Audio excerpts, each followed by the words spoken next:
আমার মরণের কত দিন বাকি আমি জানিলাম না গো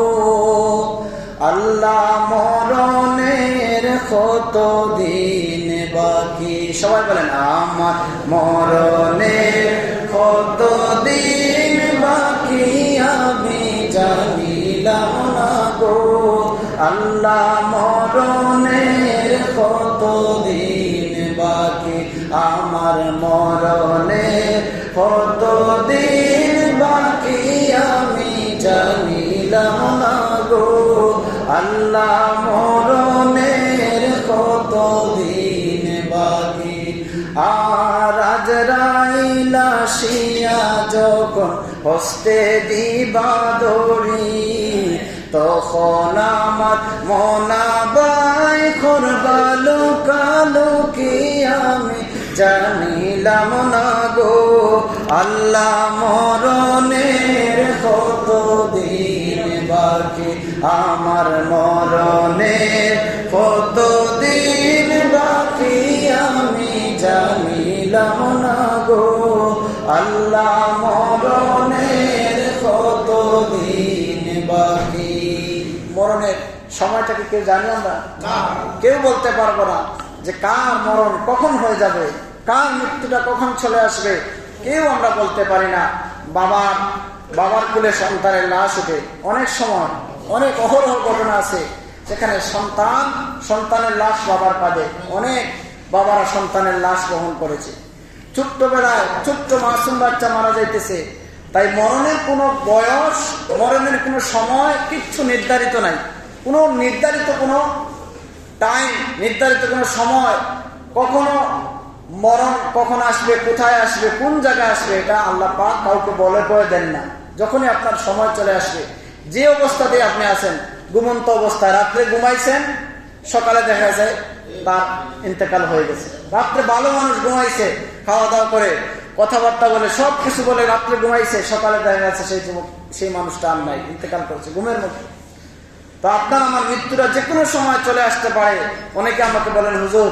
আপনি তো শুধু নবীজির শানে আলোচনা করেন মৃত্যুর কথা বলেন না কবরের কথা বলেন না হাসরের কথা বলেন না সবগুলাই বলা যায় আসলে নবীর শান আলোচনা করতে করতেই শেষ করতে পারি না নবীজির শানে আলোচনা তো শেষ করা যায় না এগুলো শেষ হয় না কিয়ামত পর্যন্ত যদি পৃথিবীর সমস্ত মানুষ নবীজির শান গায় তারপরেও নবীজির শান মান শেষ হয় না সুবহানাল্লাহ নবীজির শান মান তো শেষ হওয়ার কথা না কবরে বলেন হাসরে বলেন মিজানে বলেন ফুলসিরাতে বলেন যতটা জায়গায় দুনিয়াতে কবরে হাসরে মিজানে ফুলসিরাতে প্রত্যেক জায়গায় আমার নবী আছে না তো নবীকে ছাড়া কবর হাসর মিজান আছেন না আপনি আমল করেন এখানে আমার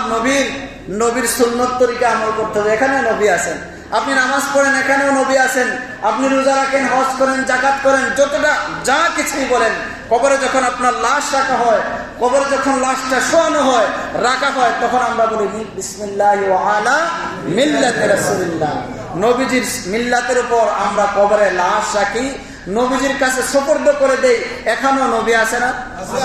তাহলে কবরের আলোচনার মধ্যে নবী আছে হাসরের আলোচনার মধ্যে নবী আছে মিজানের আলোচনার মধ্যে নবী আছে ফুলসিরাতের এখানেও আমার নবী আছেন প্রত্যেকটা জায়গায় জান্নাত জাহান্নাম যেখানে যাবেন সেখানে আমার নবী উম্মতের জন্য বেকুল হয়ে থাকেন জোরে বলেন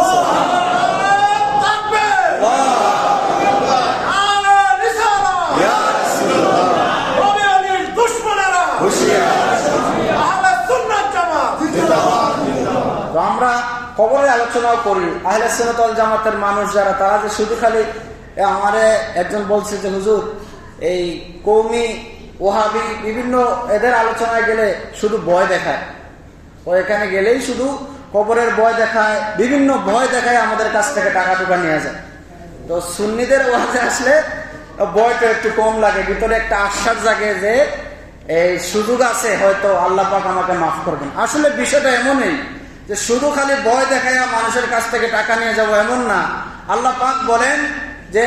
লা তাকনাতু মির রাহমাতিল্লাহ বান্দা তুমি যত বড় গুনাহগার হও যত বড়ই নাফরমান হও আমি আল্লাহর রহমত দয়া তোমার গুনাহ থেকে অনেক বড় সুবহানাল্লাহ তাহলে আল্লাহ বলেছেন লা তাকনাতু মির রাহমাতিল্লাহ তুমি গুনাহগার হও, কিন্তু আমি আল্লাহর রহমত থেকে নিরাশ হও না, আমি আল্লাহকে ভুলে যাও না। গুনাহ করেছো বান্দা, ফিরে আসো, আমি আল্লাহ তোমার গুনাহ ক্ষমা করে দেবো। সুবহানাল্লাহ। তাইলে আল্লাহ যেখানে বলেছেন লা তাকনাতু মির রাহমাতিল্লাহ, আল্লাহর রহমত থেকে কখনো নিরাশ হয় না, বঞ্চিত হয় না। আল্লাহ তো কাউকে বলেন নাই যে তোমাকে আমি মাফ করবো না, বলেছেন আল্লাহ? বলেন নাই। তাহলে সবাই যখন মাফ পাওয়ার উপযোগী, সবাই যখন আমরা মাফ পাবো, আল্লাহ তওবার রাস্তা সবার জন্য খুলে রেখেছেন। মানুষের সাকরাতের যখন আযাব হয়, তার পূর্ব মুহূর্ত পর্যন্ত তার তওবার দরজা খোলা, সে তওবা করলে আল্লাহ মাফ করে দিবে। তারপরেও কার কখন সাকরাতের টাইম চলে আসে, মৃত্যুর পরোয়ানা জারি হয়ে যায়, বলা যায় না। এই জন্য আগে থেকেই আমরা মৃত্যুর জন্য প্রস্তুত থাকতে হবে, তওবা করতে হবে, নিজেকে মৃত্যুর জন্য সব সময় প্রস্তুত রাখতে হবে। আল্লাহ পাক সেই তৌফিক দান করুক। সকলে বলেন আমিন। ওয়া আখিরু দাওয়ানা আনিল হামদুলিল্লাহি রাব্বিল আলামিন। আপনারা যারা সুন্নত পড়েন নাই, 4 রাকাত সুন্নত নামাজ আপনারা আদায় করেন।